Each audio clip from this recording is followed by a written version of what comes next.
ابن عباس رضی اللہ عنہما کہتے ہیں کہ رسول اللہ صلی اللہ علیہ وسلم نزول قرآن کے وقت بہت سختی محسوس فرمایا کرتے تھے، اور اس کی علامتوں میں سے ایک یہ تھی کہ یاد کرنے کے لیے آپ اپنے ہونٹوں کو ہلاتے تھے۔ ابن عباس رضی اللہ عنہما نے کہا، میں اپنے ہونٹ ہلاتا ہوں جس طرح آپ ہلاتے تھے۔ سعید کہتے ہیں، میں بھی اپنے ہونٹ ہلاتا ہوں جس طرح ابن عباس رضی اللہ عنہما کو میں نے ہلاتے دیکھا۔ پھر انہوں نے اپنے ہونٹ ہلائے۔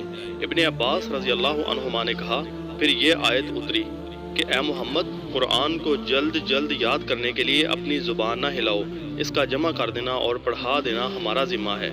حضرت ابن عباس رضی اللہ عنہما اس آیت مبارکہ کی تفسیر بیان کرتے ہوئے کہتے ہیں کہ یعنی قرآن آپ صلی اللہ علیہ وسلم کے دل میں جما دینا اور پڑھا دینا ہمارے ذمہ ہے۔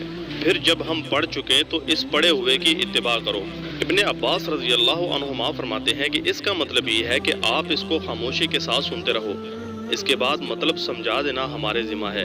پھر یقیناً یہ ہماری ذمہ داری ہے کہ آپ اس کو پڑھو، یعنی اس کو محفوظ کر سکو۔ چنانچہ اس کے بعد جب آپ صلی اللہ علیہ وسلم کے پاس حضرت جبرائیل علیہ السلام وحی لے کر آتے تو آپ توجہ سے سنتے۔ جب وہ چلے جاتے تو رسول اللہ صلی اللہ علیہ وسلم اس وحی کو اس طرح پڑھتے جس طرح حضرت جبرائیل علیہ السلام نے اسے پڑھا تھا۔